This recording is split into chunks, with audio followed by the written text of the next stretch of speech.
देवउठनी एकादशी, दान और उपाय। कार्तिक मास के शुक्ल पक्ष की एकादशी को देवउठनी एकादशी कहा जाता है।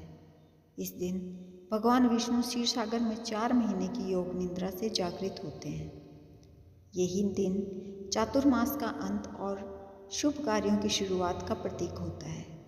इस दिन श्रद्धा और विधि विधान से पूजा, व्रत, दान और कुछ सरल उपाय करने से भगवान विष्णु एवं माता लक्ष्मी की कृपा प्राप्त होती है। इससे आर्थिक संकट, स्वास्थ्य समस्याएं और पारिवारिक बाधाएं दूर होती हैं। पहला, अटके कार्यों की बाधाएं दूर करने का उपाय। इस दिन शाम के समय तुलसी और पीपल के वृक्ष के नीचे 5 घी के दीपक जलाएं। फिर ओम नमो भगवते नारायणाय मंत्र का 7 या 21 बार जाप करें और वृक्ष की परिक्रमा करें। ऐसा करने से रुके हुए काम बनने लगते हैं और नकारात्मकता दूर होती है। देवउठनी एकादशी के दिन तुलसी के पत्ते नहीं तोड़ने चाहिए, यह अशुभ माना जाता है। दूसरा, सुखी दाम्पत्य जीवन के लिए उपाय। तुलसी के पौधे की पूजा करें और उसके तने में लाल कलावा या धागा बांधें। तुलसी चालीसा का पाठ करें और तुलसी माता को चूड़ी, सिंदूर, चुनरी और बिछिया अर्पित करें। अगले दिन इन वस्तुओं को किसी जरूरतमंद सुहागन महिला को दान करें। इससे वैवाहिक जीवन में प्रेम बना रहता है और घर में सौभाग्य का वास होता है। तीसरा, धन समृद्धि के लिए उपाय। देवउठनी एकादशी पर तुलसी माता को कच्चा दूध और घी का दीपक अर्पित करें। आप चाहें तो तुलसी की जड़ में गन्ने का रस भी चढ़ा सकते हैं।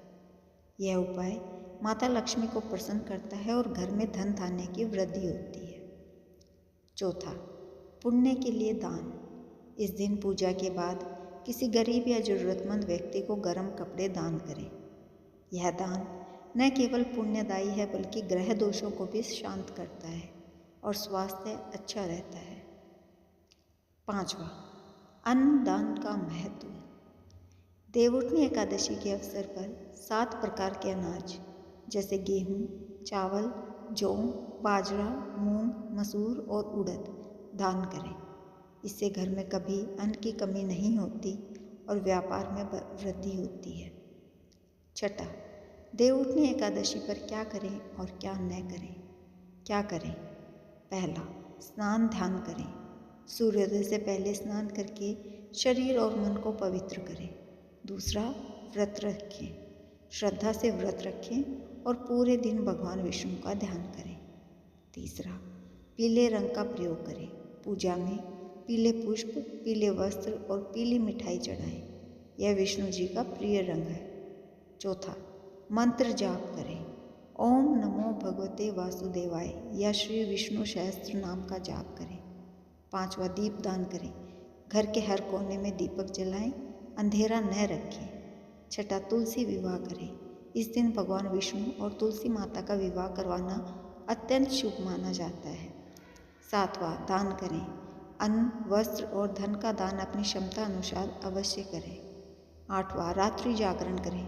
रात को भजन कीर्तन या विष्णु कथा सुने। सोना वर्जित है। नौवां, व्रत पारण। द्वादशी तिथि के शुभ मुहूर्त में व्रत का पारण करें। पारण में सात्विक भोजन ही ग्रहण करें। क्या न करें? पहला, तुलसी के पत्ते न तोड़ें। इस दिन तुलसी माता विश्राम करती है। दूसरा, मांस, प्याज, लहसुन और नशे से दूर रहें। ये तामसिक वस्तुएं व्रत के पुण्य को नष्ट करती हैं।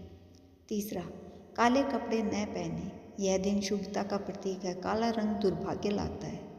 चौथा, किसी की निंदा न करें। नकारात्मक बातें या झूठ बोलना व्रत की पवित्रता को बिगाड़ता है। पांचवा, रात को सोएं नहीं। देवउठनी की रात में जागरण करने से कई जन्मों के पाप मिटते हैं। छठा, भूमि खुदाई या पेड़ पौधे काटना वर्जित है। यह दिन सृजन और पूजन के लिए है। विनाश के कार्य अशुभ माने जाते हैं। सातवां, देरी से न उठें। इस दिन सूर्योदय के बाद देर तक सोना विष्णु जी की कृपा से वंचित करता है। आठवां, झूठा भोजन या तामसिक पदार्थ ग्रहण न करें। केवल सात्विक और पवित्र भोजन ही ग्रहण करें। जो व्यक्ति देवउठनी एकादशी के दिन श्रद्धा और निष्ठा से भगवान विष्णु की पूजा करता है वह अपने जीवन की सभी कठिनाइयों से मुक्त होकर सुख, शांति और समृद्धि प्राप्त करता है। ऐसे और दिव्य उपायों के लिए चैनल आशा के दिव्य उपाय को जरूर सब्सक्राइब करें।